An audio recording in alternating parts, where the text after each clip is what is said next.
Hi guys, welcome to Veline study platform. ഇന്ന് October 19 news പേപ്പറാണ് നോക്കുന്നത്. First topic Kushinagar connect to Sri Lanka. So first Kushinagar എന്ന് പറയുന്ന സ്ഥലം എവിടെയാണ്? ഉത്തർപ്രദേശിലാണ്. സോ നമുക്കറിയാം ഈ ഒരു പ്ലേസ് എന്ന് പറയുന്ന ഒരു സീക്രട്ട് സൈറ്റാണ്. സോ ഏൻഷ്യൻറ്റ് ഹിസ്റ്ററിയിലെ അല്ലെങ്കിൽ ഏൻഷ്യൻറ്റ് ഇന്ത്യയുടെ ഒരു സ്റ്റാറ്റിക് ടോപ്പിക്കാണ് ബുദ്ധിസം എന്ന് പറയുന്നത്. സോ ബുദ്ധിസവുമായി ബന്ധപ്പെട്ടുള്ള കാര്യങ്ങൾ നമ്മുടെ പ്ലേലിസ്റ്റിലുണ്ട്, ഒന്ന് റെഫർ ചെയ്യുക. സോ ഇനി ഈ ഒരു ന്യൂസ് വരാനുള്ള റീസൺ എന്താണെന്ന് വെച്ച് കഴിഞ്ഞാൽ നമ്മുടെ prime minister October 20 Kushinagar international airport open ചെയ്തു. ഈ ഒരു ഇനാഗുറൽ ഫ്ലൈറ്റ് ഫസ്റ്റ് പോകുന്നത് ശ്രീലങ്കയിലെ കൊളംബോ എയർപോർട്ടിലാണ്. ഏകദേശം 125 മെമ്പേഴ്സിനെ ക്യാരി ചെയ്തിട്ടാണ് ഫസ്റ്റ് ഫ്ലൈറ്റ് സ്റ്റാർട്ട് ചെയ്യുന്നത്. ഇതിൽ ഡിഗ്നിറ്ററീസും ഉണ്ട്, ഒപ്പം തന്നെ ബുദ്ധിസ്റ്റ് മങ്സും ഉണ്ട്. ഈ ഒരു ഒക്കേഷൻ മാർക്ക് ചെയ്യാനായിട്ട് തിരിച്ച് ശ്രീലങ്ക ഇന്ത്യക്ക് ഗിഫ്റ്റ് ചെയ്യുന്നത് 2 മുറാൽസ് പെയിൻറ്റിങ്സ് ആണ്. സോ ഈ ഒരു മുറാൽ പെയിൻറ്റിങ്സ് എന്ന് പറയുമ്പോഴേക്കും വീണ്ടും അടുത്തൊരു ടോപ്പിക്കാണ്, നമുക്ക് ആർട്ട് ആൻഡ് കൾച്ചർ ഉണ്ട്. ഈ ഒരു മുറാൽ പെയിൻറ്റിങ്സ് നമുക്ക് അജന്ത കേവ്സിലും എലോറ കേവ്സിലും ഒക്കെ കാണാൻ പറ്റുന്നതാണ്. സോ ഇതിൻ്റെ മീനിങ് അല്ലെങ്കിൽ ഈ ഒരു മുറാൽ പെയിൻറ്റിങ്സ് എന്ന് പറയുമ്പോഴേക്കും നമുക്കിപ്പോൾ ഒരു ഭിത്തി അല്ലെങ്കിൽ ഒരു വോൾ ഉണ്ടെങ്കിൽ ആ ഒരു എൻറ്റയർ വോളിലേക്ക് നമ്മൾ എന്ത് ചെയ്യാണ്? പെയിൻറ്റ് ചെയ്യുകയാണ്. ആ വോളും മൊത്തവും നമ്മൾ പെയിൻറ്റ് ചെയ്യുകയാണ്. അത്തരത്തിലുള്ള പെയിൻറ്റിങ്സിനെയാണ് നമ്മൾ മുറാൽ പെയിൻറ്റിങ്സ് എന്ന് പറയുന്നത്. ഇവിടെ ഈ ഒരു ഗിഫ്റ്റുമായി ബന്ധപ്പെട്ടിട്ട് മനസ്സിലാക്കേണ്ട കാര്യമെന്ന് വെച്ച് കഴിഞ്ഞാൽ ശ്രീലങ്കയിൽ ബുദ്ധിസം സ്പ്രെഡ് ആവുന്നത് കിങ് അശോകയുടെ മകനിൽ നിന്നും മകളിൽ നിന്നുമാണ്.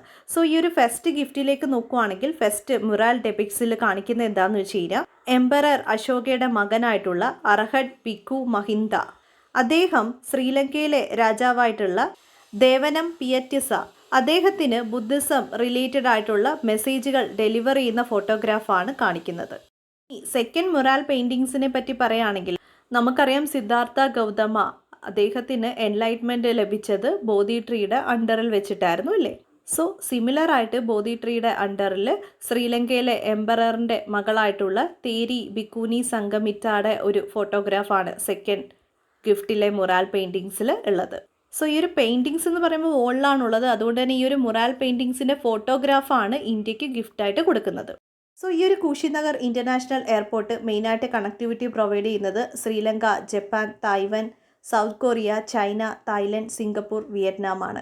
ഈ രാജ്യങ്ങളുടെ പ്രത്യേകത എന്താണ്? ബുദ്ധിസം ഈ രാജ്യങ്ങളിലെല്ലാം തന്നെ സ്പ്രെഡ് ആയിട്ടുള്ളൊരു റീജിയൻസ് ആണ്. സോ ഈ ഒരു കുശിനഗർ എന്ന് പറയുന്ന ആ ഒരു റീജിയൻ എന്ന് പറഞ്ഞു കഴിഞ്ഞാൽ ബുദ്ധിസ്റ്റ് സർക്യൂട്ടിൻ്റെ ഒരു സെൻറ്റർ ആണെന്ന് തന്നെ പറയാം. സോ ഈ ഒരു സെൻറ്ററിൽ ഒരുപാട് പിൽഗ്രിമേജ് സൈറ്റുകളുണ്ട്, ലുംബിനി, സാരാനാഥ്, ഗയ. സോ ഈ ഒരു കുശിനഗർ എന്ന് പറയുന്ന ഒരു സീക്രട്ട് സൈറ്റ് ആയതുകൊണ്ട് തന്നെ ഈ ഒരു സൈറ്റിൻ്റെ പ്രത്യേകത എന്താണ്? ഗൗതമ ബുദ്ധ ലാസ്റ്റ് സെർമൻ ഡെലിവർ ചെയ്തത് ഈ ഒരു റീജിയനിലാണ്. അതിനുശേഷം എന്താണ്? അദ്ദേഹത്തിന് സാൽവേഷൻ അറ്റൈൻ ചെയ്തു ഇല്ലേ? സോ ഈ ഒരു ക്വസ്റ്റ്യൻസിലെല്ലാം തന്നെ നമ്മൾ ഓർക്കേണ്ട കാര്യം, ബുദ്ധായിക്ക് എൻലൈറ്റ്മെൻറ്റ് കിട്ടിയത് എവിടെയാണ്? ലാസ്റ്റ് സെർമൻ എവിടെയാണ്? ഫസ്റ്റ് സെർമൻ എവിടെയാണ്? ഇത്തരത്തിലുള്ള ക്വസ്റ്റ്യൻസ് എല്ലാം തന്നെ പ്രിലിംസ് ഫാക്റ്റുകളാണ്. ഇനി ഈ ഒരു ബുദ്ധിസവുമായി ബന്ധപ്പെട്ടുള്ള മറ്റ് ഫാക്റ്റുകൾ പറയുകയാണെങ്കിൽ നമുക്ക് സ്വദേശി ദർശൻ സ്കീമിൻ്റെ അണ്ടറിൽ കുറേ തീമാറ്റിക് സർക്യൂട്ട്സ് ഉണ്ട്. ഈ ഒരു സ്വദേശി ദർശൻ സ്കീം എന്ന് പറയുമ്പോഴേക്കും ഒരു സെൻട്രൽ സെക്ടർ സ്കീമാണ്. ഈ ഒരു സെൻട്രൽ സെക്ടർ സ്കീമെന്ന് എവിടെ കണ്ടാലും ഓർക്കേണ്ട കാര്യം 100% ആ ഒരു ഫണ്ടിൻ്റെ സ്പെൻഡിങ് എന്ന് പറയുന്നത് സെൻട്രൽ ഗവൺമെൻറ് ആയിരിക്കും. മറ്റ് സ്കീമുകളിൽ സെൻട്രൽ സെക്ടർ എന്ന് പറഞ്ഞ് കൊടുത്തിട്ടില്ല എങ്കിൽ നമ്മൾ മനസ്സിലാക്കേണ്ടത് സ്റ്റേറ്റ് ഗവൺമെൻറ്റും കൂടി അതിലെന്ത് ചെയ്യണം? ഫണ്ട് ഷെയർ ചെയ്യണം. 90:10, 60:40 അങ്ങനെ. ഈ ഒരു സ്കീം എന്ന് പറഞ്ഞു കഴിഞ്ഞാൽ ഫുള്ളി സെൻട്രലി സ്പോൺസേർഡ് ആയിട്ടുള്ള ഒരു സ്കീമാണ്. ലോഞ്ച് ചെയ്തത് 2014-15 സോ മിനിസ്ട്രി ഓഫ് ടൂറിസം ആണ് ഫണ്ട് പ്രൊവൈഡ് ചെയ്യുന്നത്. സോ ഓരോ സ്റ്റേറ്റിനും ഫണ്ട് പ്രൊവൈഡ് ചെയ്യും. ആ സ്റ്റേറ്റുകൾ എന്ത് ചെയ്യണം? ഇത്തരത്തിലുള്ള ടൂറിസ്റ്റ് സർക്യൂട്ടുകൾ ഡെവലപ്പ് ചെയ്യാനായിട്ടുള്ള ഇൻഫ്രാസ്ട്രക്ചർ ഡെവലപ്പ് ചെയ്യണം. ഈ ഒരു സ്കീമിന് മറ്റൊരു പ്രിലിംസ് ഫാക്റ്റും കൂടിയുണ്ട്. സ്വദേശി ദർശൻ സ്കീം മറ്റ് സ്കീമുമായിട്ട് കണക്ട് ചെയ്തിട്ടുണ്ട്. അതായത് Swachh Bharat Abhiyan, skill India, make in India. So ഇതും കൂടി പ്രിലിംസ് പോയിന്റ് ഓഫ് വ്യൂവിൽ ഓർത്ത് വെക്കുക. അങ്ങനെ ഈ ഒരു സ്വദേശി ദർശൻ സ്കീമിൽ നമ്മൾ ഒരുപാട് തീമാറ്റിക് സർക്യൂട്ടുകൾ, ഏകദേശം 15 തീമാറ്റിക് സർക്യൂട്ടുകൾ ഐഡൻറ്റിഫൈ ചെയ്തിട്ടുണ്ട്. അതിലുള്ള ബുദ്ധിസ്റ്റ് സർക്യൂട്ടുകൾ ഏതൊക്കെയാണെന്ന് വെച്ച് കഴിഞ്ഞാൽ മധ്യപ്രദേശ്, ഉത്തർപ്രദേശ്, ആന്ധ്രാപ്രദേശ്, ബീഹാർ, ഗുജറാത്ത്. സോ ഈ ഒരു 5 സ്റ്റേറ്റുകളാണ് ബുദ്ധിസ്റ്റ് സർക്യൂട്ട് പ്രോജക്റ്റിൻ്റെ അണ്ടറിൽ വരുന്നത്. Next article GS paper 3 environment and ecology related ആർട്ടിക്കിളാണ് സ്ലിപ്പറി സ്ലോപ്സ്. സോ മൺസൂൺ റെയിൻസിനെ പറ്റിയാണ് പറയുന്നത്. നമുക്കറിയാം നമ്മൾ ഹെവി മൺസൂണാണ് എക്സ്പീരിയൻസ് ചെയ്തത്. അതുകൊണ്ട് തന്നെ നമുക്ക് ആകെയുള്ളൊരു സൊല്യൂഷൻ എന്ന് വെച്ച് കഴിഞ്ഞാൽ റിവേഴ്സിനെയും മൗണ്ടെയ്ൻസിനെയും പ്രിസർവ് ചെയ്യുക, ഇൻറ്റഗ്രേറ്റ് ചെയ്യുക എന്നുള്ളതാണ്. കാരണം ഇപ്പം എല്ലാ ഏരിയയിലും ഡിസാസ്റ്റേഴ്സാണ് നടക്കുന്നത്. സോ സൗത്ത് വെസ്റ്റ് മൺസൂണിൻ്റെ ഈ ഒരു റീട്രീറ്റ് ടൈമിൽ ഏകദേശം മഴ ലഭിക്കുന്ന ആ ഒരു സ്റ്റേറ്റുകൾ പറയുകയാണെങ്കിൽ കർണാടകയുടെ ആ ഒരു northern region, Telangana, Odisha, Bengal, north east സ്റ്റേറ്റുകളിലൊക്കെയാണ് ഇല്ലേ. പക്ഷേ ഈ ഒരു ഒക്ടോബറിൽ ഈ ഒരു റീട്രീറ്റ് ടൈമിൽ ഏറ്റവും കൂടുതൽ സിഗ്നിഫിക്കൻ്റ് ആയിട്ടുള്ള ലോസ് ഉണ്ടായത് കേരളത്തിനാണ്. ഇന്ത്യയെ സംബന്ധിച്ചിടത്തോളം മൺസൂൺ എന്ന് പറഞ്ഞു കഴിഞ്ഞാൽ ഒരു വാല്യുബിൾ ആയിട്ടുള്ള റീസോഴ്സസ് ആണ്. കാരണം എന്താണെന്ന് വെച്ച് കഴിഞ്ഞാൽ മില്യൺസിൻ്റെ ജീവിതമാർഗമാണത് സസ്റ്റെയിൻ ചെയ്യുന്നത്. എങ്ങനെയെന്ന് ചോദിച്ചു കഴിഞ്ഞാൽ നമ്മുടെ ഇന്ത്യൻ എക്കണോമി നോക്കുകയാണെങ്കിൽ മെയിനായിട്ട് നമ്മൾ നോക്കുന്നത് എന്താണ്, പ്രൈമറി സെക്ടറാണ് അല്ലേ. സോ നമ്മൾ കൂടുതലും നമ്മുടെ എക്കണോമി ഡിപ്പെൻഡ് ചെയ്യുന്നത് അഗ്രികൾച്ചർ സെക്ടറിൽ തന്നെയാണ്. സിംപ്ലി നമ്മുടെ എക്കണോമിയെ അഗ്രികൾച്ചർ ലെഡ് എക്കണോമി എന്ന് വിളിക്കാം. സോ അഗ്രികൾച്ചർ വരുന്നത് കൊണ്ട് തന്നെ ഇറിഗേഷൻ എന്ന് പറയുന്നത് വളരെ ഇമ്പോർട്ടൻ്റ് ആയിട്ടുള്ള ഒരു കാര്യമാണ്. സോ നമുക്ക് കനാൽസ് ഉണ്ട്, റിവേഴ്സ് ഉണ്ട്, പക്ഷേ ഇവിടെ വെള്ളം വേണമല്ലോ. സോ കൂടുതൽ ടൈമും ഇന്ത്യ ഇറിഗേഷന് ഡിപ്പെൻഡ് ചെയ്യുന്നത് മൺസൂൺ റെയിൻഫാൾ ആണ്. സോ സിംപ്ലി റെയിൻഫെഡ് അഗ്രികൾച്ചർ എന്ന് പറയുന്നത് നമ്മുടെ എക്കണോമിയുടെ ഒരു ഇൻറ്റഗ്രൽ പാർട്ടാണ്. അതുകൊണ്ടാണ് ഇന്ത്യൻ മൺസൂൺ എന്ന് പറയുന്നത് നമ്മുടെ ഒരു വാല്യുബിൾ റീസോഴ്സ് ആവുന്നത്. സോ ഇന്ത്യൻ മൺസൂൺ വാല്യുബിൾ റിസോഴ്സാണ്. പക്ഷേ അത് വാല്യുബിൾ അല്ലാത്തത് എപ്പോഴാണെന്ന് വെച്ച് കഴിഞ്ഞാൽ അതിൻ്റെ പാറ്റേണും ഇൻറ്റൻസിറ്റിയും ചേഞ്ച് ആകുമ്പോൾ. അതാണ് നമ്മുടെ ഇപ്പോഴത്തെ ഏറ്റവും വലിയ ചലഞ്ച് എന്ന് പറയുന്നത്. സോ നമുക്കിവിടെ എന്താണ് ആവശ്യമെന്ന് ചോദിച്ചു കഴിഞ്ഞാൽ നമ്മുടെ റിവറിൻ്റെ ഹെൽത്തിനെ നമ്മൾ എന്ത് ചെയ്യണം, തിരിച്ചു കൊണ്ടുവരണം. റിവർ ഹെൽത്ത് എന്ന് പറയുമ്പോഴേക്കും ഇപ്പം റിവറിൻ്റെ ഫ്ലോയിനെ നമ്മൾ എന്ത് ചെയ്യാൻ പാടില്ല, ഡിസ്റ്റർബ് ചെയ്യാൻ പാടില്ല. ആ ഒരു റിവറിൻ്റെ ബാങ്ക്സിന് ചുറ്റും ഡെവലപ്മെൻറ്റോ ആക്ടിവിറ്റീസോ ഒന്നും തന്നെ പാടില്ല. അവിടെ ഫ്രീ ആയിരിക്കണം. കാരണം എന്താണെന്ന് വെച്ച് കഴിഞ്ഞാൽ റിവേഴ്സ് ഒരുപാട് വർഷങ്ങളായിട്ട് കുറേ സെഡിമെൻറ്റ്സ് കൊണ്ടിടുന്നുണ്ട്. ഈ സെഡിമെൻറ്റ്സ് ഇങ്ങനെ കൂടി വരുമ്പോഴേക്കും റിവറിൻ്റെ ആ ഒരു ക്യാരിയിങ് കപ്പാസിറ്റി കുറയും. ക്യാരിയിങ് കപ്പാസിറ്റി കുറയുമ്പോഴേക്കും പിന്നീട് മഴയും കൂടി ആകുമ്പോഴേക്കും ഉറപ്പായിട്ടും എന്ത് ചെയ്യും, ഈ ബാങ്ക്സിലേക്ക് വെള്ളപ്പൊക്കം ഉണ്ടാവും. ഈ മൗണ്ടെയ്ൻസ് ഒക്കെ നോക്കുവാണെങ്കിൽ അതിൻ്റെ സ്ലോപ്പുകളിലൊക്കെ ഒരുപാട് വെജിറ്റേഷൻസ് ഉണ്ട് അല്ലേ. ഈ വെജിറ്റേഷൻസിനെ ഒന്നും തന്നെ നമ്മൾ ഡിസ്റ്റർബ് ചെയ്യാൻ പാടില്ല. അവിടെ അപ്പം നമ്മൾ എന്ത് ചെയ്യണം, മൈനിങ് ആണെങ്കിലും ഡീഫോറസ്റ്റേഷൻ ആണെങ്കിലും കൺട്രോൾ ചെയ്തേ പറ്റത്തുള്ളൂ. കാരണം നമുക്കിവിടെയൊക്കെ സസ്റ്റൈനബിൾ ആയിട്ടുള്ള കൺസ്ട്രക്ഷൻ ആക്ടിവിറ്റീസ് മാത്രമേ അനുവദിക്കാൻ പാടുള്ളൂ. ഇപ്പോൾ കേരളത്തിൻ്റെ കേസ് എടുക്കുകയാണെങ്കിൽ തന്നെ വെസ്റ്റേൺ ഘട്ടിൻ്റെ ആ ഒരു കൺസർവേഷനുമായി ബന്ധപ്പെട്ടിട്ട് വന്നിട്ടുള്ളൊരു റിപ്പോർട്ടായിരുന്നു മാധവ് ഗാഡ്ഗിൽ കമ്മിറ്റി എന്ന് പറയുന്നത്. പക്ഷേ ഈ ഒരു റിപ്പോർട്ട് ഫോളോ ചെയ്യാത്തത് കൊണ്ടാണ് ഇത്തരത്തിലുള്ള എക്കോളജിക്കൽ ഇംബാലൻസ് ഉണ്ടാവുന്നത്. സോ ഈ ഒരു മാധവ് ഗാഡ്ഗിൽ കമ്മിറ്റിയുടെ ആ ഒരു റിപ്പോർട്ട് ജസ്റ്റ് ഒന്ന് റെഫർ ചെയ്യണം കേട്ടോ. സോ നമ്മളിവിടെ മനസ്സിലാക്കേണ്ട കാര്യം എന്താണെന്ന് വെച്ച് കഴിഞ്ഞാൽ നമ്മളിപ്പം ഒരു മൈനിങ് ഇൻഡസ്ട്രി സ്റ്റാർട്ട് ചെയ്യാമെന്ന് വിചാരിക്കുക ഏതെങ്കിലും ഒരു ഏരിയയിൽ. അങ്ങനെയാണെങ്കിൽ ഈ ഒരു മൈനിങ് ഇൻഡസ്ട്രീസ് ആദ്യം ഗവൺമെൻറ്റിനെ മീറ്റ് ചെയ്യും, ഗവൺമെൻറ്റിൽ നിന്ന് പെർമിഷൻ വാങ്ങുമില്ലേ. തിരിച്ച് ഗവൺമെൻറ്റിന് എന്താ കിട്ടുന്നത്, ഇൻവെസ്റ്റ്മെൻ്റ് ആണ്. പക്ഷേ ഈ ഒരു ഇൻവെസ്റ്റ്മെൻറ്റ് എന്ന് പറയുന്നത് ഷോർട്ട് ടേമിലുള്ള പ്രോഫിറ്റ് മാത്രമാണ്. ഇവർ മൈനിങ് ആക്ടിവിറ്റീസും ലീസും കഴിയുമ്പോഴേക്കും ആ ഒരു ഇൻഡസ്ട്രി അവിടെ നിന്ന് പോകും. സോ ഈ ഒരു ഷോർട്ട് ടേം പ്രോഫിറ്റിന് വേണ്ടി ഗവൺമെൻറ് എത്രത്തോളം ഹെൽപ്ലെസ് ആയിട്ടുള്ള കമ്മ്യൂണിറ്റീസിൻ്റെ ആ ഒരു ജീവൻ്റെ കോസ്റ്റാണ് ഇഗ്നോർ ചെയ്യുന്നത്. സോ ഈ ഒരു ആർട്ടിക്കിളിൽ നിന്ന് നമ്മൾ മനസ്സിലാക്കേണ്ടത് നമ്മുടെ റിവേഴ്സിനെയും മൗണ്ടെയ്ൻസിനെയും ഒക്കെ പ്രിസർവ് ചെയ്യുകയും ഇൻറ്റഗ്രേറ്റ് ചെയ്യുകയും ചെയ്യുകയാണെങ്കിൽ നമുക്ക് ഒരു പരിധിവരെ ഇത്തരത്തിലുള്ള ക്ലൈമറ്റ് ചേഞ്ചുമായി ബന്ധപ്പെട്ടുള്ള ഡിസാസ്റ്റേഴ്സിനെ തടയാൻ പറ്റും. ഇതുകൂടാതെ തന്നെ ഈ ഒരു ആർട്ടിക്കിളുമായി ബന്ധപ്പെട്ടിട്ട് ഈ ഒരു റിവറിൻ്റെ ഫ്ലഡുമായി ബന്ധപ്പെട്ട് നമുക്കതിൻ്റെ കൺട്രോളിങ് മെഷറായിട്ട് പറയാൻ പറ്റുന്ന മറ്റൊരു കൺസെപ്റ്റാണ് ഇൻ്റർ ലിങ്കിങ് ഓഫ് റിവേഴ്സ് എന്ന് പറയുന്നത്. ആ ടോപ്പിക്ക് നമ്മൾ മുമ്പ് പറഞ്ഞിട്ടുള്ളതാണ്, കമൻറ്റ് സെക്ഷനിൽ കൊടുക്കാവുന്നതാണ്, അതും കൂടി റെഫർ ചെയ്യുക. Next article GS paper 3 economy related ആർട്ടിക്കിളാണ്, ഗ്രീൻഫീൽഡ് ഹോപ്സ്. സോ ഈ ഒരു ആർട്ടിക്കിളിൽ മെയിനായിട്ട് ഇൻവെസ്റ്റ്മെൻറ്റിനെ പറ്റിയാണ് പറയുന്നത്. നമുക്ക് എന്തിനാണ് ഇൻവെസ്റ്റ്മെൻറ്റ്, നമ്മുടെ എക്കണോമിയിൽ എന്തിനാണ് ഇൻവെസ്റ്റ്മെൻറ്റ് വേണ്ടുന്നത് എന്ന് ചോദിച്ചു കഴിഞ്ഞാൽ നമ്മുടെ എക്കണോമിക് ആക്ടിവിറ്റീസ് എല്ലാം തന്നെ ആക്ടിവേറ്റ് ചെയ്യാനാണ്. കാരണം എന്ന് വെച്ച് കഴിഞ്ഞാൽ ഇപ്പോൾ ഒരു ഇൻവെസ്റ്റ്മെൻറ്റ് ഉണ്ടാകുമ്പോഴേക്കും അല്ലെങ്കിൽ ഒരു പുതിയ ഇൻഡസ്ട്രി സ്റ്റാർട്ട് ചെയ്യുമ്പോഴേക്കും എന്ത് ചെയ്യും, അവിടെ കുറേ എംപ്ലോയ്മെൻറ്റ് ജനറേഷനും കൂടിയാണ് ഉണ്ടാകുന്നത് ഇല്ലേ. അതുമാത്രമല്ല ഇൻഫ്രാസ്ട്രക്ചർ ഡെവലപ്മെൻറ്റും ഉണ്ടാകുന്നുണ്ട്. സോ എംപ്ലോയ്മെൻറ്റ് ജനറേഷൻ എന്ന് പറയുമ്പോഴേക്കും ഇൻകം ജനറേഷനും കൂടിയാണ്. സോ ജനങ്ങളുടെ കയ്യിലേക്ക് ഇൻകം വരികയാണെങ്കിൽ അവർ ഉറപ്പായിട്ടും മാർക്കറ്റിലേക്ക് പോകും. മാർക്കറ്റിലേക്ക് പോകുമ്പോഴേക്കും അവരെന്തായിരിക്കും ഡിമാൻഡ് ചെയ്തത്, ഗുഡ്സ് ആൻഡ് സർവീസസ് ആണ് അല്ലേ. സോ ഈ ഒരു ഡിമാൻഡിനെ മീറ്റ് ചെയ്യാനായിട്ട് സപ്ലൈ നമുക്ക് കൊണ്ടുവരണം. ആ ഒരു സപ്ലൈ വരണമെങ്കിൽ പ്രൊഡക്ഷൻ ഉണ്ടാവണം. പ്രൊഡക്ഷൻ ഉണ്ടായാൽ മാത്രമേ നമുക്ക് എന്ത് ചെയ്യാൻ പറ്റത്തുള്ളൂ, ഡിമാൻഡിനെ മീറ്റ് ചെയ്യാൻ പറ്റത്തുള്ളൂ. സോ പ്രൊഡക്ഷൻ കൂട്ടുക എന്ന് വെച്ച് കഴിഞ്ഞാൽ എക്കണോമിക് റിക്കവറിയാണ്. സോ ഇൻവെസ്റ്റ്മെൻറ്റ് എന്ന് പറയുന്നത് ഗ്രോത്തിന് വളരെ എസെൻഷ്യൽ ആയിട്ടുള്ളൊരു കാര്യമാണ്. ഈ ഒരു സെക്കൻഡ് വേവിൻ്റെ ടൈമിൽ ഇപ്പോൾ എന്താണ് നമ്മൾ റെസ്ട്രിക്ഷൻസ് ഒക്കെ മാറ്റിയിട്ടുണ്ട്, സ്കൂൾസൊക്കെ ഓപ്പൺ ചെയ്യുന്നുണ്ട്, ഈവൻ റെസ്റ്റോറൻറ്റ്സ് ആണെങ്കിലും മൂവീസ് ആണെങ്കിലും തിയേറ്റേഴ്സ് ആണെങ്കിലും എല്ലാം തന്നെ നമ്മൾ ഓപ്പൺ ചെയ്തിട്ടുണ്ട്. സോ ഇതെല്ലാം തന്നെ ഇൻഡിക്കേറ്റ് ചെയ്യുന്നത് എക്കണോമിക് ആക്ടിവിറ്റീസ് റിവൈവ് ചെയ്തു എന്നാണ്. സോ ഈ ഒരു ആർട്ടിക്കിൾ മെയിനായിട്ട് പറയുന്നത് എന്താണെന്ന് വെച്ച് കഴിഞ്ഞാൽ ഇന്ത്യയിലെ ഇൻവെസ്റ്റ്മെൻറ്റും ഇൻക്രീസ് ചെയ്തിട്ടുണ്ട്. സോ എന്തുകൊണ്ടാണ് ഇൻവെസ്റ്റ്മെൻറ്റ് കൂടിയത്? അതിൻ്റെ ഫസ്റ്റ് റീസൺ എന്താണെന്ന് വെച്ച് കഴിഞ്ഞാൽ സെൻട്രൽ ഗവൺമെൻറ്റിൻ്റെ ഇൻഫ്രാസ്ട്രക്ചർ സ്പെൻഡിങ് തന്നെയാണ്. സോ ഗവൺമെൻറ് സ്പെൻഡിങ് എക്കണോമിയിൽ കൂടിയതോടുകൂടി ഇൻവെസ്റ്റ്മെൻറ്റും കൂടി. സെക്കൻഡ് എന്ന് വെച്ച് കഴിഞ്ഞാൽ പ്രൈവറ്റ് സെക്ടർ തന്നെയാണ്. പ്രൈവറ്റ് സെക്ടറിൻ്റെയും ആ ഒരു ഇൻവെസ്റ്റ്മെൻറ്റ് കൂടിയിട്ടുണ്ട്. പ്രൈവറ്റ് സെക്ടറിൻ്റെ ഇൻവെസ്റ്റ്മെൻറ്റ് നമ്മുടെ ടോട്ടൽ എക്കണോമി ഒരു 100% എടുക്കുകയാണെങ്കിൽ ആ ഒരു ഇൻവെസ്റ്റ്മെൻറ്റിൻ്റെ 49% പ്രൈവറ്റ് സെക്ടറിൽ നിന്നാണ്. ഇത് കൂടാതെ തന്നെ നമ്മുടെ ഗവൺമെൻറ്റിൻ്റെ സ്കീമായിട്ടുള്ള പ്രൊഡക്ഷൻ ലിങ്ക്ഡ് ഇൻവെസ്റ്റ്മെൻറ്റ് സ്കീം, അതായത് PLI സ്കീംസ് ഉണ്ട്. ഈ ഒരു സ്കീമും എന്താണ് ഇൻവെസ്റ്റ്മെൻറ്റിനെ ബൂസ്റ്റ് ചെയ്യുന്നുണ്ട്. എസ്പെഷ്യലി ഇൻവെസ്റ്റ്മെൻറ്റ് കൂടുതലും കാണിച്ചിട്ടുള്ളത് textile sector, pharma sector, electronics ഒക്കെയാണ്. സോ നമ്മുടെ ഈ ഒരു സെക്കൻഡ് വേവിലെ ഈ ഒരു ഹാഫ് ഇയറിൽ ഏറ്റവും കൂടുതൽ ഇൻവെസ്റ്റ്മെൻറ്റ് ഈ ഒരു സെക്ടേഴ്സിലാണ് എക്സ്പെക്റ്റ് ചെയ്യുന്നത്. സോ ഈ ഒരു PLI സ്കീം നമ്മൾ ഓൾറെഡി ഡിസ്കസ് ചെയ്തിട്ടുള്ളതാണ്. അതും നമ്മൾ കമൻറ്റ് സെക്ഷനിൽ കൊടുക്കാവുന്നതാണ്. റിപ്പീറ്റഡ് ആർട്ടിക്കിൾസ് എല്ലാം തന്നെ കമൻറ്റ് സെക്ഷനിൽ പറയാം. ഇത് കൂടാതെ ഈ ഒരു PLI സ്കീം വഴി ഈ ഒരു ഇൻവെസ്റ്റ്മെൻറ്റ് മാത്രമല്ല ഇവിടെ വരുന്നത്. ആ ഒരു ഇൻവെസ്റ്റ്മെൻറ്റ് എന്ന് പറയുന്നത് പ്രൈവറ്റ് സെക്ടറിൽ നിന്നോ പബ്ലിക് സെക്ടറിൽ നിന്നോ മാത്രമല്ല, മറ്റ് രാജ്യങ്ങളിൽ നിന്നും നമ്മുടെ രാജ്യത്തിലേക്ക് ഇൻവെസ്റ്റ്മെൻറ്റ് വരുന്നുണ്ട്.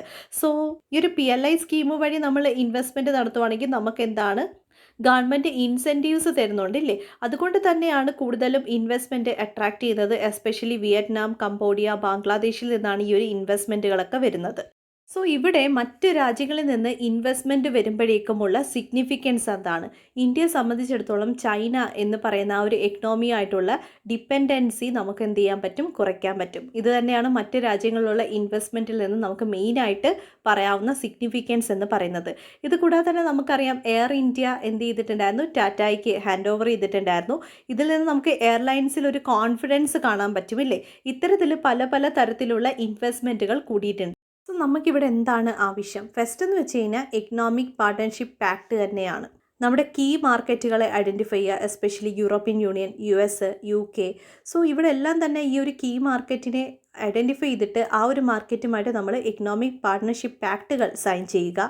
എസ്പെഷ്യലി നമുക്ക് എനർജി സെക്ടറിലാണ് ഇൻവെസ്റ്റ്മെൻറ്റ് കൂടുതലും ആവശ്യമായിട്ടുള്ളത്.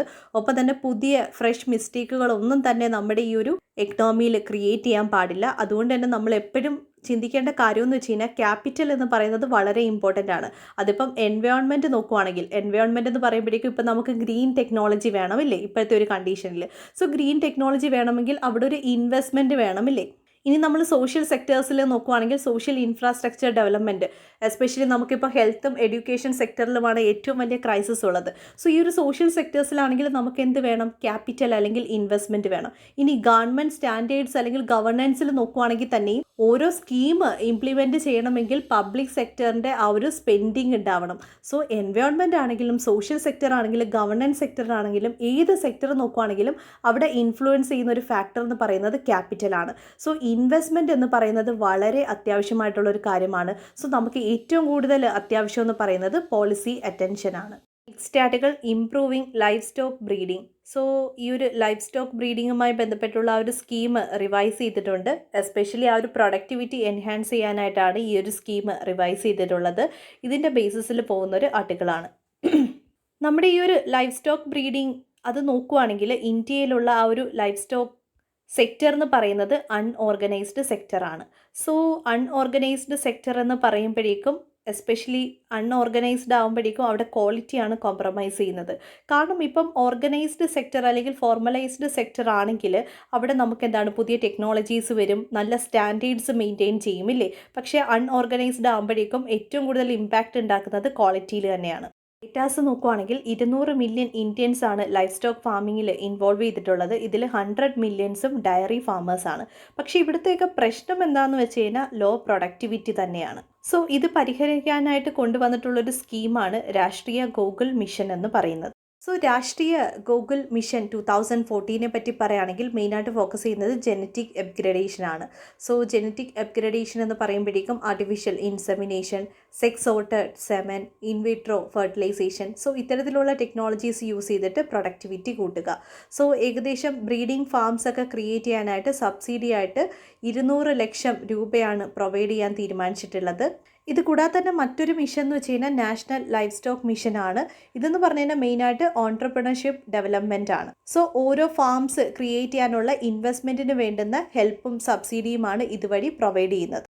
ഓരോ മിഷനും ഓരോ എക്സ്പെക്റ്റേഷൻ ഉണ്ട്. സോ ഈ ഒരു രാഷ്ട്രീയ ഗോകുൽ മിഷൻ വഴി അതിൻ്റെ ആ ഒരു സിഗ്നിഫിക്കൻസ് എടുത്ത് പറയുന്നതെന്ന് വെച്ച് കഴിഞ്ഞാൽ ഇപ്പോൾ ക്യാപിറ്റൽ സബ്സിഡി പ്രൊവൈഡ് ചെയ്യുന്നുണ്ട് ഇല്ലേ, അതുകൊണ്ട് തന്നെ ബ്രീഡിംഗ് ഫാംസ് ക്രിയേറ്റ് ചെയ്യുന്നുണ്ട്. ഒപ്പം തന്നെ ഒരുപാട് അനിമൽസിനെ എന്ത് ചെയ്യുന്നുണ്ട്, പ്രൊഡക്ടിവിറ്റിയും ഇൻക്രീസ് ചെയ്യാനുള്ള ജനറ്റിക് അപ്ഗ്രഡേഷനും തരുന്നുണ്ട് അല്ലേ. സോ ഇതിൻ്റെ ഒരു എക്സ്പെക്റ്റേഷൻ അല്ലെങ്കിൽ ടാർഗറ്റ് എന്ന് പറഞ്ഞു കഴിഞ്ഞാൽ പെർ ഇയർ അറ്റ്ലീസ്റ്റ് ഒരു 116 ഫീമെയിൽ കാവ്സിനെ സെല്ല് ചെയ്യാൻ പറ്റുന്ന ഒരു എബിലിറ്റിയിലേക്ക് ആ ഒരു ഫാം എത്തണം. സെക്കൻഡ് എന്ന് വെച്ച് കഴിഞ്ഞാൽ പെർ അനിമലിൽ നിന്നൊരു 15 കിലോ മിൽക്ക് പ്രൊഡ്യൂസ് ചെയ്യാൻ സാധിക്കണം. ഇത് കൂടാതെ തന്നെ ഇത്തരത്തിലുള്ള മിഷൻസ് വരുമ്പോഴേക്കും എംപ്ലോയ്മെൻറ്റ് ഓപ്പർച്യൂണിറ്റി വരും. ഏകദേശം 1 ലക്ഷം ഫാമേഴ്സിന് എംപ്ലോയ്മെൻറ്റ് ഓപ്പർച്യൂണിറ്റി കൊടുക്കാൻ സാധിക്കുമെന്നാണ് ഈ ഒരു മിഷൻ എക്സ്പെക്റ്റ് ചെയ്യുന്നത്. ഇത് കൂടാതെ തന്നെ മറ്റൊരു കാര്യം കൂടി കൊടുക്കുന്നുണ്ട്, അതായത് വെബ് ആപ്ലിക്കേഷൻ പ്രൊവൈഡ് ചെയ്യുന്നുണ്ട്. ഈ ഒരു വെബ് ആപ്ലിക്കേഷൻ്റെ പേരാണ് ഇ ഗോപാല എന്ന് പറയുന്നത്. ഈ ഒരു ഇ ഗോപാല എന്ന് പറയുന്ന വെബ് ആപ്ലിക്കേഷൻ വഴി എന്ത് ചെയ്യും, റിയൽ ടൈമായിട്ടുള്ള ഇൻഫർമേഷൻസ് ഫാമേഴ്സിന് കൊടുക്കും. അതായത് ഇപ്പം എങ്ങനെയാണ് രോഗങ്ങൾ തടയുന്നത്, ഒപ്പം തന്നെ നിയറസ്റ്റ് ആയിട്ടുള്ള വെറ്റിനറി ഹോസ്പിറ്റൽ എവിടെയാണ്, ഇത്തരത്തിലുള്ള ഇൻഫർമേഷൻ കൊടുക്കാനാണ് ഇത്തരത്തിലുള്ള വെബ് ആപ്ലിക്കേഷൻസ് എനേബിൾ ചെയ്തേക്കുന്നത്. ഇനി പൗൾട്രിയിലേക്ക് വരുമ്പോഴേക്കും സബ്സിഡി ഏകദേശം 25 ലക്ഷം രൂപയാണ് കൊടുക്കുന്നത്.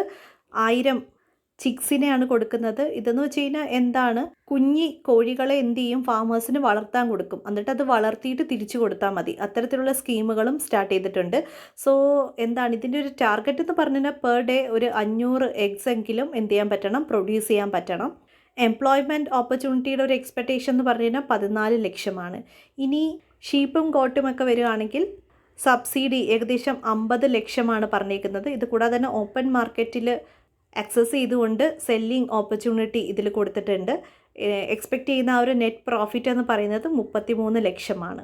നെക്സ്റ്റ് പന്നി വളർത്തലിലേക്ക് വരുമ്പോഴേക്കും അതിൻ്റെ സബ്സിഡി എന്ന് പറഞ്ഞു കഴിഞ്ഞാൽ അപ് ടു 30 ലാക്ക് ആണ്. ഈ ഒരു പിഗിൻ്റെ ഒരു പ്രത്യേകത എന്താണെന്ന് വെച്ച് കഴിഞ്ഞാൽ റീപ്രൊഡക്ഷൻ വളരെ കൂടുതലാണ്. അതായത് ഏകദേശം 4 to 5 പിഗ്സ് ഒക്കെയാണ് അത് പ്രൊഡ്യൂസ് ചെയ്യുന്നത്. സോ പ്രൊഡക്ഷൻ കൂടുതലായതുകൊണ്ട് തന്നെ പ്രോജക്റ്റിൻ്റെ ടാർഗറ്റും വലിയ എക്സ്പെക്റ്റേഷനാണ്. അതായത് 16 മാസത്തിനുള്ളിൽ തന്നെ ഏകദേശം 1.37 കോടി പ്രോഫിറ്റ് ക്രിയേറ്റ് ചെയ്യാൻ പറ്റുമെന്നാണ് എക്സ്പെക്റ്റ് ചെയ്യുന്നത്. ഒപ്പം തന്നെ ജോബ് ക്രിയേഷൻ നോക്കുകയാണെങ്കിൽ 1.5 ലാക്ക് ജോബ്സ് ആണ്. ഇതൊക്കെയാണ് ഈ ഒരു ലൈഫ് സ്റ്റോക്ക് ഫാമിങ്ങുമായി ബന്ധപ്പെട്ടുള്ള ഗവൺമെൻറ്റിൻ്റെ പുതിയ റിവൈസ്ഡ് സ്കീംസിൻ്റെ ഹൈലൈറ്റ്സ് എന്ന് പറയുന്നത്. Next article GS paper 3 internal security related article ആണ്. Recent attacks in JNK reveal terror outfit new strategy NIA. So recent ആയിട്ടുള്ള ജമ്മു കാശ്മീരിലെ സിവിലിയൻ ഡെത്ത്സുമായി ബന്ധപ്പെട്ടുള്ള ഒരു ആർട്ടിക്കിളാണ്. ഇതെന്ന് പറയുന്നത് ഒരു ഇൻറ്റേർണൽ ത്രെറ്റാണ്. സോ ഈ ഒരു ഇൻറ്റേർണൽ ത്രെറ്റിനുള്ള റീസൺ എന്താണെന്ന് വെച്ച് കഴിഞ്ഞാൽ ടെറർ ഔട്ട്ഫിറ്റുകളാണ്. സോ എന്തിനാണ് ഈ ഒരു ടെറർ ഔട്ട്ഫിറ്റ്സ് ഇത്തരത്തിലുള്ള അറ്റാക്കുകൾ ക്രിയേറ്റ് ചെയ്യുന്നത്? സോ ഇത് മനസ്സിലാക്കണമെങ്കിൽ നമ്മൾ 2019 പോകണം. 2019 ഓഗസ്റ്റ് 5, 6 ആയിരുന്നു നമ്മുടെ government of India article 370 article 35A revoke ചെയ്തത്. ഈ ഒരു ആർട്ടിക്കിൾ 370 ആർട്ടിക്കിൾ 35A ഒക്കെ പൊളിറ്റിയിൽ വരുന്ന സ്റ്റാറ്റിക് ടോപ്പിക്കാണ്. ജമ്മു കാശ്മീരിൻ്റെ സ്പെഷ്യൽ സ്റ്റാറ്റസിനെ പറ്റി പറയുന്ന ആർട്ടിക്കിൾസ് ആണ്. സോ ഈ ഒരു ആർട്ടിക്കിൾ എല്ലാം തന്നെ ഗവൺമെൻറ് ഓഫ് ഇന്ത്യ റദ്ദാക്കി. അതിനുശേഷം പുതിയൊരു ആക്ട് കൊണ്ടുവന്നു, Jammu Kashmir reorganisation act 2019. So ഈ ഒരു ആക്ട് പ്രകാരം ജമ്മു കാശ്മീരിനെ 2 യൂണിയൻ ടെറിട്ടറി ആയിട്ട് തിരിച്ചു. സോ ജമ്മു കാശ്മീർ എന്ന് പറയുന്ന സ്റ്റേറ്റ് യൂണിയൻ ടെറിട്ടറി ആക്കി മാറ്റിയതാണ് Jammu Kashmir reorganisation act 2019 എന്ന് പറയുന്നത്. സോ നമുക്ക് 2 യൂണിയൻ ടെറിട്ടറി ആണുള്ളത്, ജമ്മു കാശ്മീർ യൂണിയൻ ടെറിട്ടറിക്ക് ലെജിസ്ലേറ്റീവ് അസംബ്ലി ഉണ്ട്. ഒപ്പം തന്നെ യൂണിയൻ ടെറിട്ടറി ലഡാക്ക് ഉണ്ട്. ഈ ഒരു ലഡാക്കിൽ ലെജിസ്ലേറ്റീവ് അസംബ്ലി ഇല്ല. So union territory Jammu Kashmir with legislative assembly, union territory Ladakh without legislative assembly. ഈ with legislative assembly, without legislative assembly കൊണ്ട് ഉദ്ദേശിക്കുന്നത്, ഇപ്പം എക്സാമ്പിളായിട്ട് പറഞ്ഞു കഴിഞ്ഞാൽ ഡൽഹി ഒരു യൂണിയൻ ടെറിട്ടറിയാണ്, പക്ഷേ അവിടെ ഒരു ലെജിസ്ലേറ്റീവ് അസംബ്ലി ഉണ്ട്.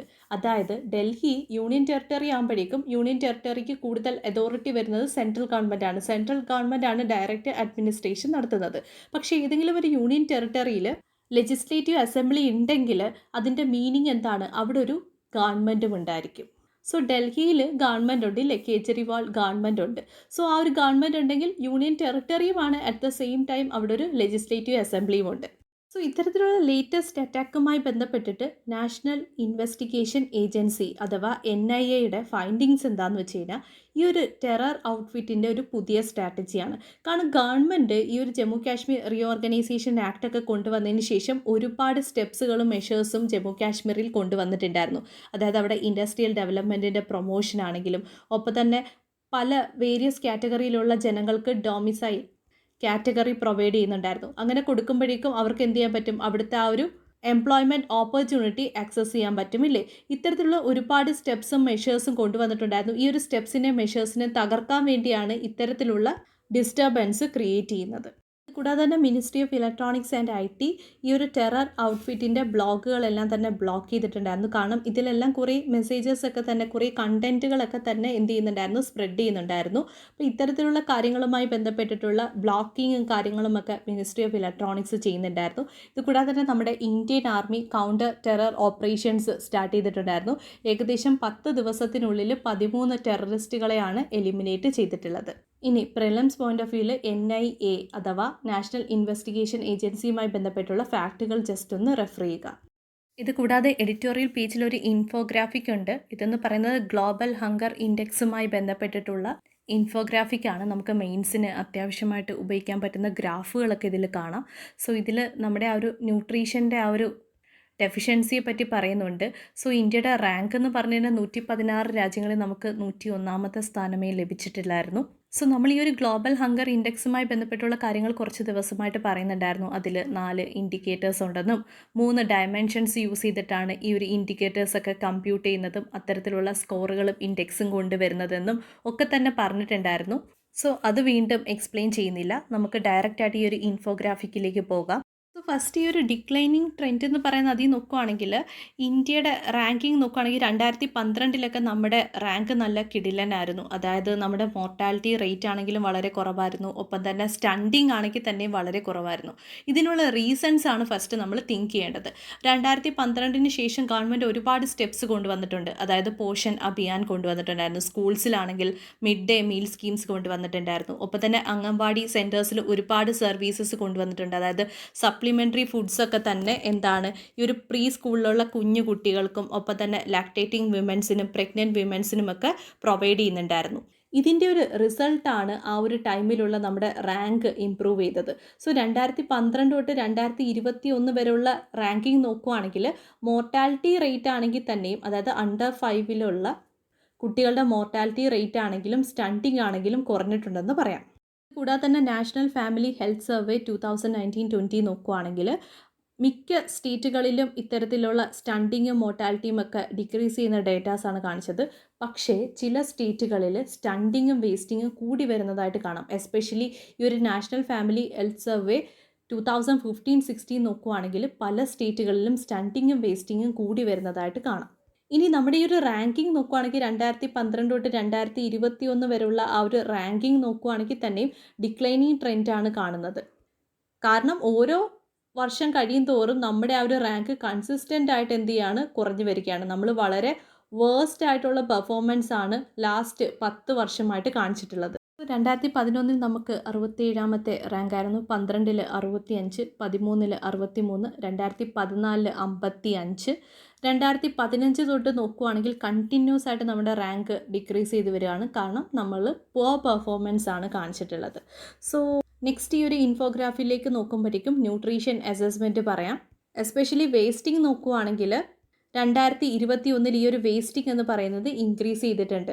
ഇതിൽ നിന്ന് നമുക്ക് എന്താണ് മനസ്സിലാക്കാൻ പറ്റുന്നത്? ഇത് നമുക്ക് കണക്ട് ചെയ്യാൻ പറ്റുന്നത് വീണ്ടും ഈ ഒരു പാൻഡമിക് ടൈമിനെ തന്നെയാണ്. കാരണം 2021 വേസ്റ്റിംഗ് ഇൻക്രീസ് ചെയ്തു എന്ന് വെച്ച് കഴിഞ്ഞാൽ എന്താണ്? സ്കൂൾസ് ഷട്ട് ഡൗൺ ചെയ്തു. സ്കൂൾസ് ഷട്ട് ഡൗൺ ചെയ്തപ്പോഴേക്കും നമ്മുടെ ന്യൂട്രീഷൻ പ്രോഗ്രാംസ് എല്ലാം തന്നെ എന്ത് ചെയ്തു? ഡിസ്ട്രപ്റ്റായി. ഈവൻ നമുക്ക് ന്യൂട്രീഷൻ ഡയറ്റ് സർവീസസ് ഒന്നും തന്നെ പ്രൊവൈഡ് ചെയ്യാൻ പറ്റത്തില്ല. അംഗൻവാടിയിലാണെങ്കിൽ തന്നെ നമുക്ക് ഈ ഒരു കോവിഡ് ഗൈഡ് ലൈൻസ് ഫോളോ ചെയ്യണമായിരുന്നു ഇല്ലേ? സോ ഇത്തരത്തിലുള്ള ഡയറ്റ് സർവീസസ് എല്ലാം തന്നെ ഡിക്ലൈൻ ചെയ്തു. അതുകൊണ്ടാണ് 2021 അതിൻ്റെ ഒരു റിസൾട്ടായിട്ട് വേസ്റ്റിംഗ് കൂടിയത്. ഈ നാഷണൽ ഫാമിലി ഹെൽത്ത് സർവേ 4 നോക്കുകയാണെങ്കിൽ 18 സ്റ്റേറ്റുകളുണ്ടെങ്കിൽ അതിൽ 10 സ്റ്റേറ്റിലും ഈ ഒരു വേസ്റ്റിംഗ് എന്ന് പറയുന്നത് ഹയർ പെർസെൻറ്റേജ് ആണ് കാണിച്ചിട്ടുള്ളത്. ഇനി സ്റ്റണ്ടിങ്ങിലേക്ക് നോക്കുകയാണെങ്കിൽ 18 സ്റ്റേറ്റ് ഉണ്ടെങ്കിൽ അതിൽ 11 സ്റ്റേറ്റുകളും 2019 തന്നെ ഹൈ പെർസെൻറ്റേജ് ആണ് കാണിച്ചിട്ടുള്ളത്. ഇത് കൂടാതെ ഈ ഒരു ഗ്രാഫിൽ യെല്ലോ കളറിലും ഗ്രീൻ കളറിലും റെഡ് കളറിലും ഒക്കെ കാണിച്ചിട്ടുണ്ട്. ഇതെല്ലാം തന്നെ ഈ ഒരു ഗ്ലോബൽ ഹങ്കർ ഇൻഡെക്സിൻ്റെ ഇൻഡിക്കേറ്റേഴ്സ് ആണ്. അതായത് under nourishment, stunting, wasting, mortality ഇത്തരത്തിലുള്ള കാര്യങ്ങളാണ് കാണിച്ചിട്ടുള്ളത്. ഈ ഒരു യെല്ലോ കളറിലുള്ളത് വേസ്റ്റിംഗ് ആണ് കാണിച്ചിട്ടുള്ളത്. 2000 തൊട്ട് 2021 വരെ നോക്കുവാണെങ്കിൽ വേസ്റ്റിംഗ് ആ ഒരു ട്രെൻഡ് റെഡ്യൂസ് ചെയ്തിട്ടുണ്ട്. ഒപ്പം തന്നെ അണ്ടർ നറിഷ്മെൻറ്റിൻ്റെ ഷെയർ നോക്കുവാണെങ്കിൽ ഓൾമോസ്റ്റ് സെയിം ആയിട്ട് അല്ലെങ്കിൽ കുറച്ച് കുറവായിട്ടാണ് കാണിക്കുന്നത്. സ്റ്റണ്ടിങ്ങിൽ ആ ഒരു റെഡ് കളറിൽ നമുക്ക് വലിയൊരു ഡിഫറൻസ് കാണാൻ പറ്റുന്നില്ല. സോ ഇത്തരത്തിലുള്ള ഗ്രാഫുകൾ അനലൈസ് ചെയ്തിട്ട് മെയിൻസിന് നമ്മൾ എന്ത് ചെയ്യുക, യൂസ് ചെയ്യാൻ ശ്രമിക്കുക. ഇത് കൂടാതെ നൊബേൽ റിലേറ്റഡ് ആയിട്ടുള്ള ആർട്ടിക്കിൾസ് ഉണ്ട്. അത് ഡീപ്പായിട്ടൊന്നും വായിച്ചു പോകേണ്ട ആവശ്യമില്ല. നമ്മൾ അനാലിസിസ് പോയിന്റ് ഓഫ് വ്യൂവിൽ നൊബേൽ പ്രൈസുമായി ബന്ധപ്പെട്ടുള്ള എല്ലാ കാര്യങ്ങളും പറഞ്ഞിട്ടുണ്ട്. സോ ഇത് ഡീപ്പായിട്ട് വായിക്കേണ്ട, ജസ്റ്റ് ഒന്ന് വായിച്ചു വിടുക. ഇൻട്രസ്റ്റ് ഉണ്ടെങ്കിൽ ഡീപ്പായിട്ട് വായിച്ചു പോവുക. ഇത് കൂടാതെ റിപ്പീറ്റഡ് ആർട്ടിക്കിൾസ് കമൻറ്റ് സെക്ഷനിൽ കൊടുക്കുന്നുണ്ട്. അതുകൂടി ചെക്ക് ചെയ്തിട്ട് റിപ്പീറ്റഡ് ആർട്ടിക്കിൾ കൂടി റെഫർ ചെയ്യുക. Thank you so much.